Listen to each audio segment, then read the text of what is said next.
Hello, my name is Antonia Decker, and I'll be presenting on my research project, User Perceptions of Self-Regulation Elements of Health and Fitness Apps, a study of female university students. So the topic of my study was health and fitness applications, also known as health and fitness apps. The content, uses, and implications of these health and fitness apps has drawn the attention of numerous scholars in the recent years. So why are health and fitness apps important to study? First, they offer several potential benefits. The European Commission's 2014 Green Paper on Mobile Health found that there are truly high expectations for the potential of health and fitness apps. They found that they may increase the rates of early disease detection, reduce the cost of unnecessary consultations, increase prevention, contribute to a more sustainable and efficient healthcare system, and possibly foster patient empowerment. So that's the first. They have several potential benefits. The second reason why health and fitness apps are an important topic to study is that they're truly pervasive in our current market and just continuing to grow. In Pang, Kantawala, Yuan, and Hussein's study, titled A Qualitative Study of User Perceptions of Mobile Apps, completed in 2016, they found that a simple search in the health and fitness category of the Apple App Store for iPhones and the Google Play Store for Androids yielded over 97,000 health and fitness apps, with about 1,000 more being created each month. So it's a really pervasive category of apps in our current market.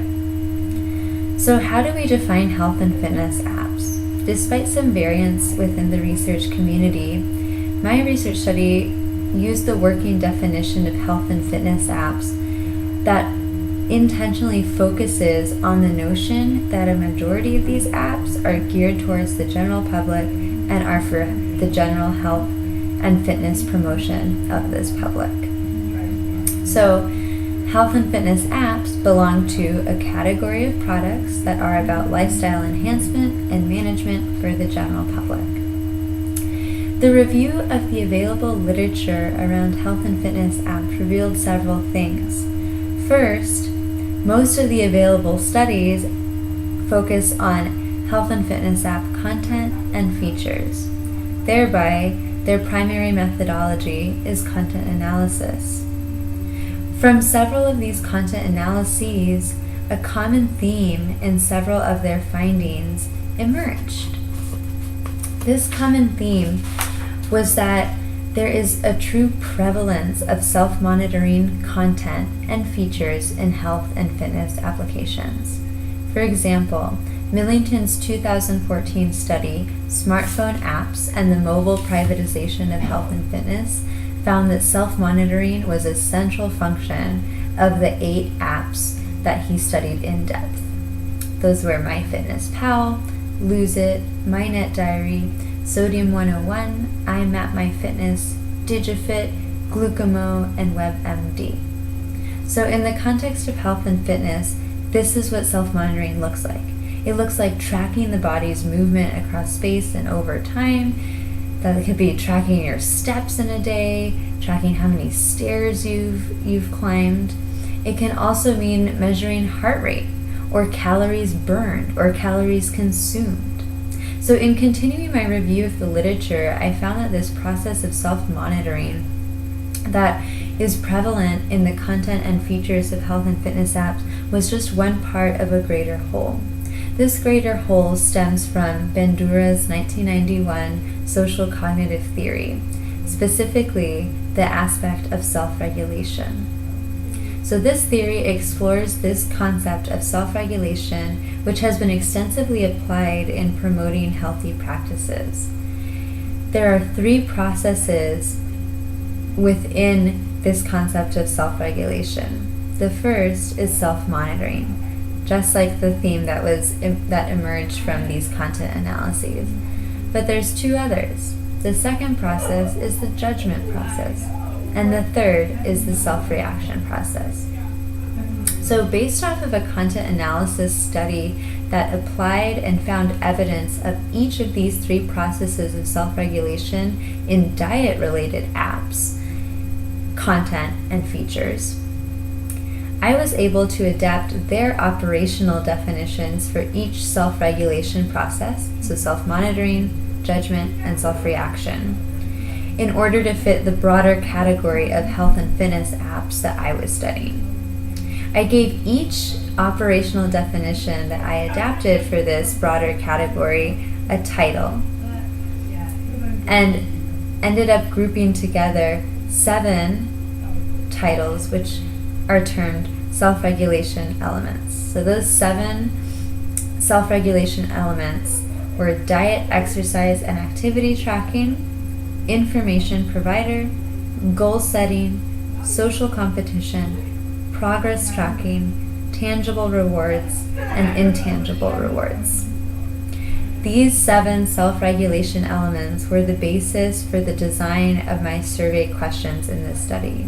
And remember that each of these 7 self-regulation elements is based off of an operational definition. So in a sense, these are just that bold title that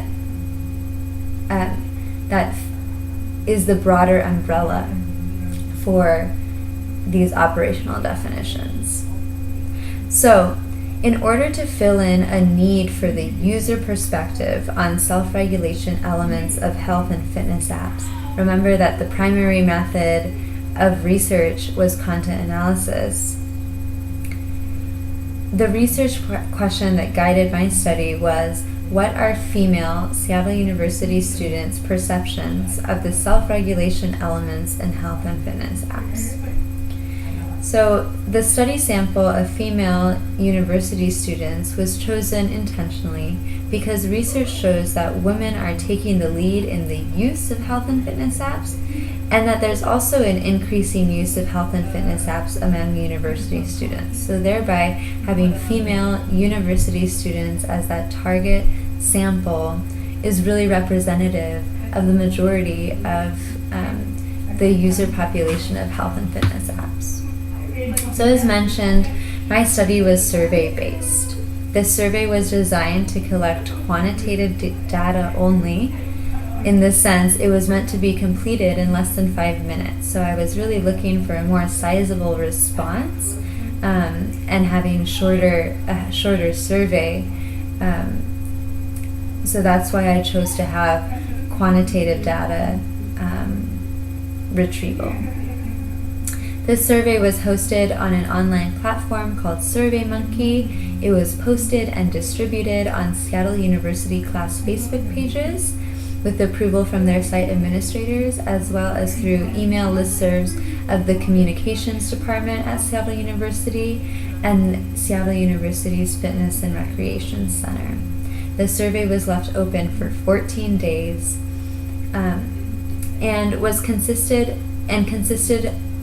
of a few screening questions. So the screening questions were meant to ensure that all of the respondents were in fact female Seattle University students who owned a smartphone and who had health and fitness apps on that smartphone. The survey also consisted of user information questions such as what year are you, how do you describe your health, how frequently do you use health and or fitness apps in a typical week. And then the bulk of the survey asked for survey respondents' perception of self-regulation elements that appear in health and fitness apps. So these perceptions were measured through valence. So survey respondents had an option to choose between extremely negative to extremely positive. So that's how perception was measured. Once all of the survey responses came in, these were analyzed through quantitative analysis, finding majority and minority trends in the results. So what were those results? Following the initial screening process, a convenient sample of 105 female university students was created. The majority, at 71.42% of this sample, were juniors and seniors. In addition, a majority, at 88.57% of this sample, self-identified as having moderate to good health. The frequency of app usage among this sample was more varied. So 54.28% of the sample reported that they used health and fitness apps sometimes to very often in a typical week. On the other hand, 45.72% reported that they used health and fitness apps rarely to never in a typical week. So when looking at the data regarding the users' perceptions of self-regulation elements in health and fitness apps, the self-regulation element that was perceived most positively at 87.88% was progress tracking. So progress tracking in the context of health and fitness apps is the app's ability to track a user's progress towards their health and fitness goals. On the other hand, the self-regulation element that was perceived most negatively at 36.36% was social competition. So this is, in the context of health and fitness apps, the app's ability to allow users to compare their health and fitness behaviors, that may be food consumption, calorie intake, physical activity, with other users. This social competition element also had the most spread out measures of perception. So 36.36% of the survey respondents viewed this as negative, just like I said. However, another 36.36% viewed social competition as neither positive nor negative.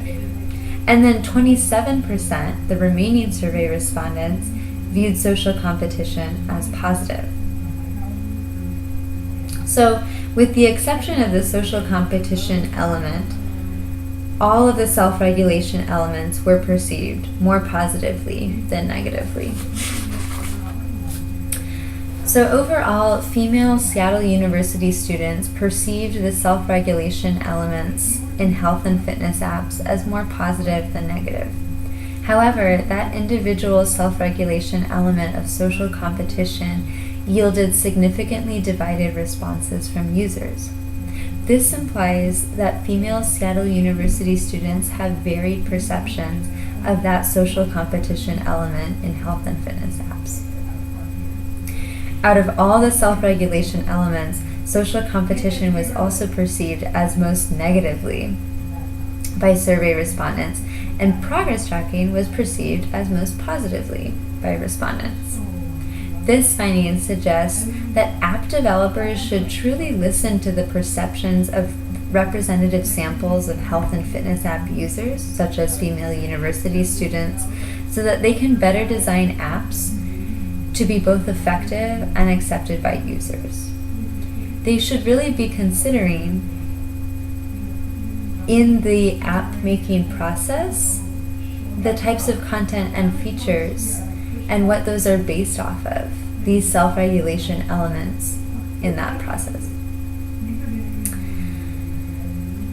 So if I were to repeat this study, one of the main things that I would change is to either completely change or combine the methodology I used, a quantitative survey, to a methodology of qualitative interviews or focus groups. In this sense, the perceptions of self-regulation elements could expand beyond extremely negative to extremely positive. So having a more qualitative methodology, such as interviewing or focus groups, would allow that creation of more open-ended questions, and in return, we would receive richer descriptions of user perceptions. Thank you.